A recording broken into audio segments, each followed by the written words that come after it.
Hello guys, you're welcome. We'll be doing a quick match preview for the weekend game that is coming up, which is Everton versus Arsenal. But before we look at that game, there's an important information we need to discuss about surrounding the Arsenal team. But first off, congratulations to Martin Odegaard, the leader and the captain of Arsenal, for celebrating his 27th year birthday, and we wish him well. So this discourse we are going to have now is concerning him a lot and other Arsenal players, the likes of Eze, Saka, Leandro Trossard, Martinelli, Zubimendi, Rice. At least these ones are closer to what Viktor Gyökeres. So this issue is about Viktor Gyökeres and the news surrounding his performance and him not being able to, at this point, meet up with the expectation that people have of him up till this moment. Okay, so first off, I don't want to put an excuse based on the injury that came in trying to hamper him when he was trying to build a relationship in the team. Martin Odegaard has been in and out. Saka has gone for injury and come back just this season alone. A couple of them, Trossard also, right? I'm not putting those injuries as an excuse.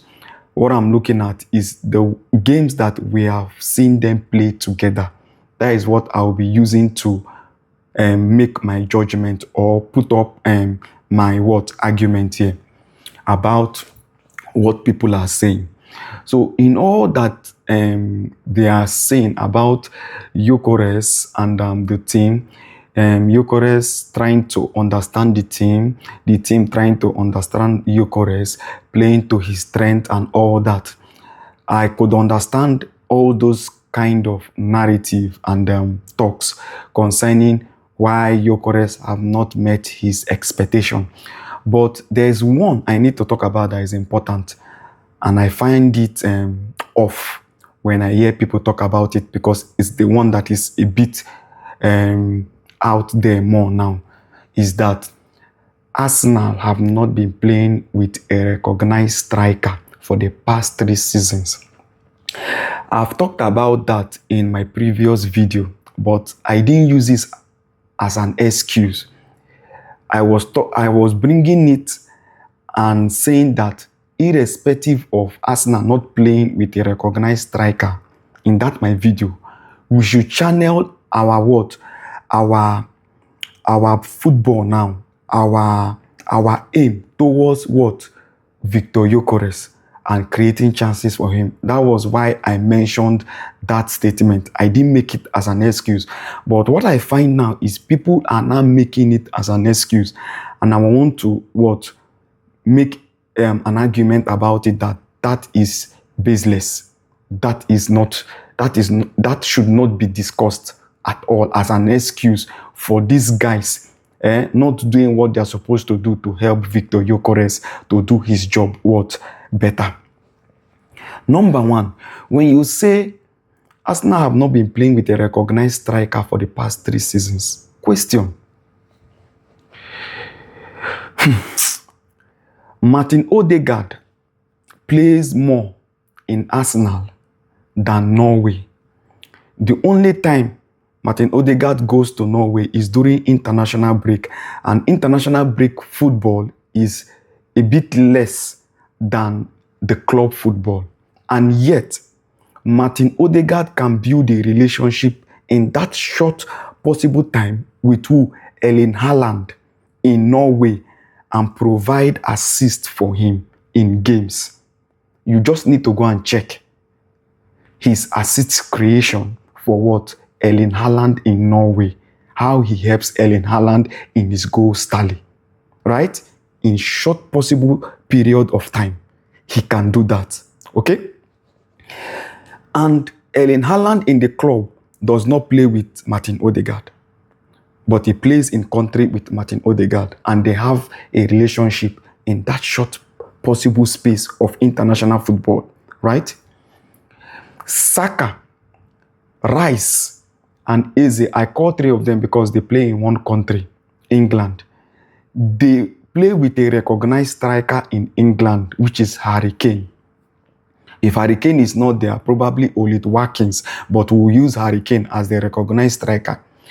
And the times they've been playing, they play with a striker and they always look for the striker in the box. Even though most of the goals that comes from Harry Kane might not come from them in terms of assist, but they play with a striker and they find a way of what? Looking for Harry Kane in the box with their crosses, with their passes and all that, because they have a striker that can put the ball at the back of the net. I've called two now, prolific strikers in Europe, Erling Haaland and Harry Kane. Now I come to Eze now personally. Before he came to Arsenal, he was playing with a striker in the league, which is Crystal Palace, Meteta. And we all saw his numbers last season. Go and check. Eze contributed also to Meteta's goal tally. And the team, they were playing to Meteta. Right? Another striker. Leandro Trossard goes to Belgium.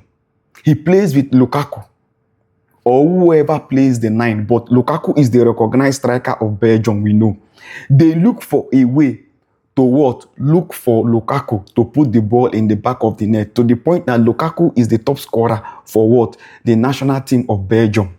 Harry Kane is the top scorer for national team of England. Erling Haaland is the top scorer for national team of Norway. These are recognized strikers that our players, our wingers and attacking midfielders have played with. Declan Rice played with Harry Kane. Right? So these people have been playing with strikers. Before 3 seasons ago, when we had not recognized striker, we had Aubameyang and Lacazette. I think Odegaard played a bit with them. Saka played a bit with them. Martinelli also.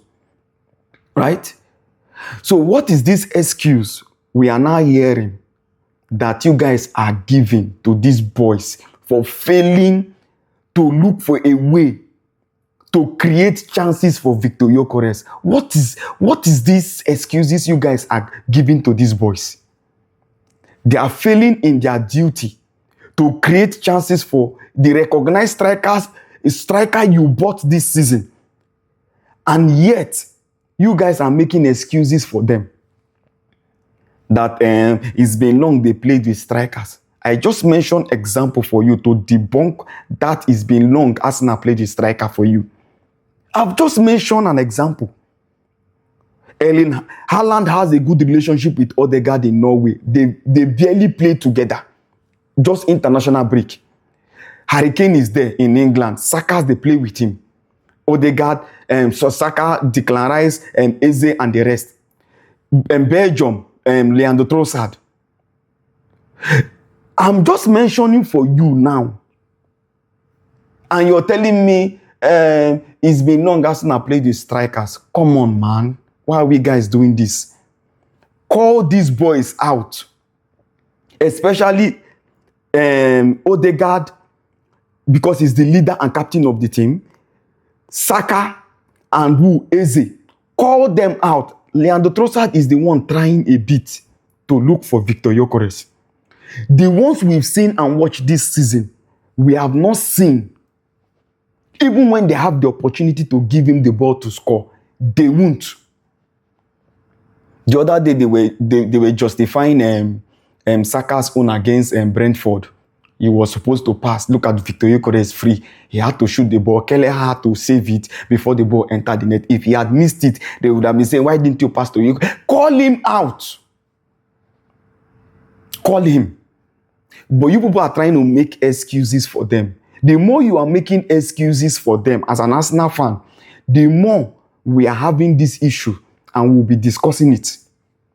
Gyökeres is not the problem. Gyökeres makes the runs in behind the attackers. He does it. He doesn't have a positional problem. Leave all those excuses. The problem is the players around him.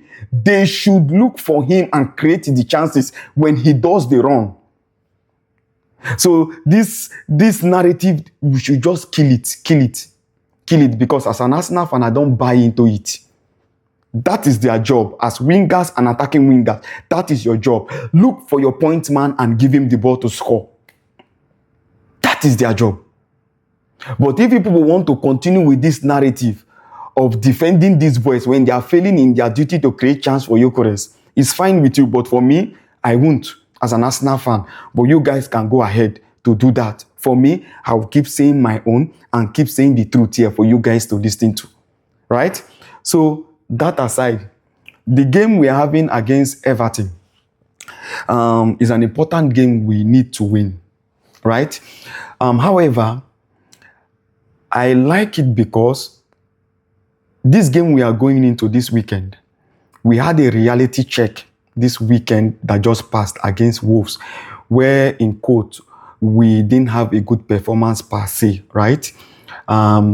And the body language of Declan Rice after that match gave me this assurance and positive mindset that good, I like that mentality. That is the mentality we need in the team.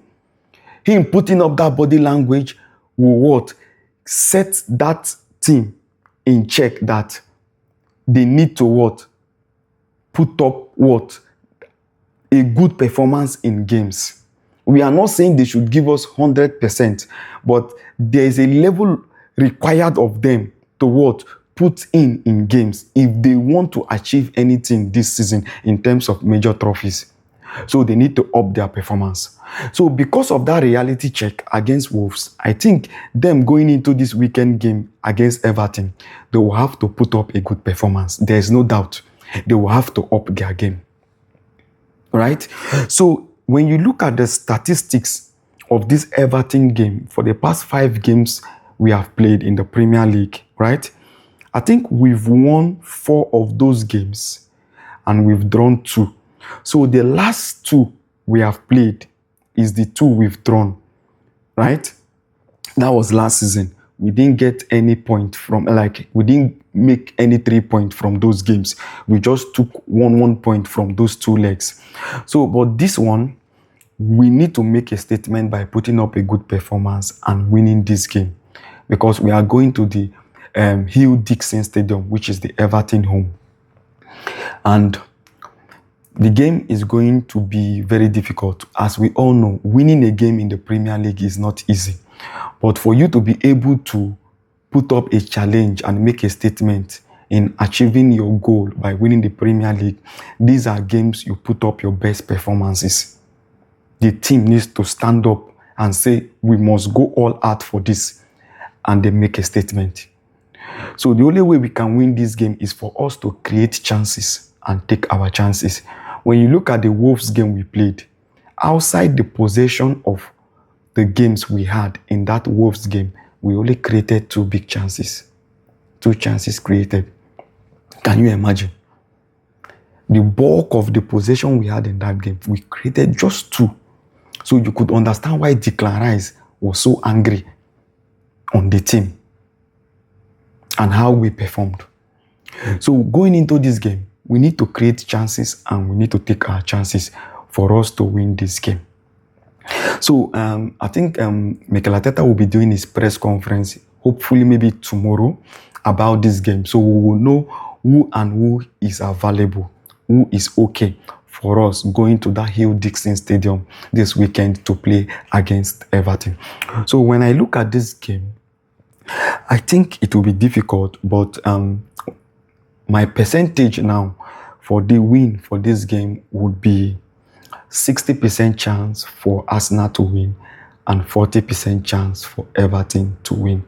So hopefully we can go there and put up a good performance, knowing fully well that Man City will be playing first before us. So if they win their game, Man City will go ahead in the table with 1 point, waiting for us to play at a later time that same day.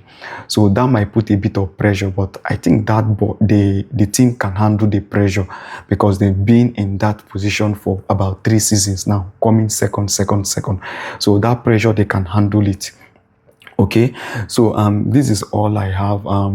You can also help us, support us by subscribing to our channel or follow us on our channel, and also like the video. You can also leave your thoughts in the comment section, what you think about all we have just discussed. Okay, thank you guys for always watching and supporting me. I'll see you guys. Okay, thank you.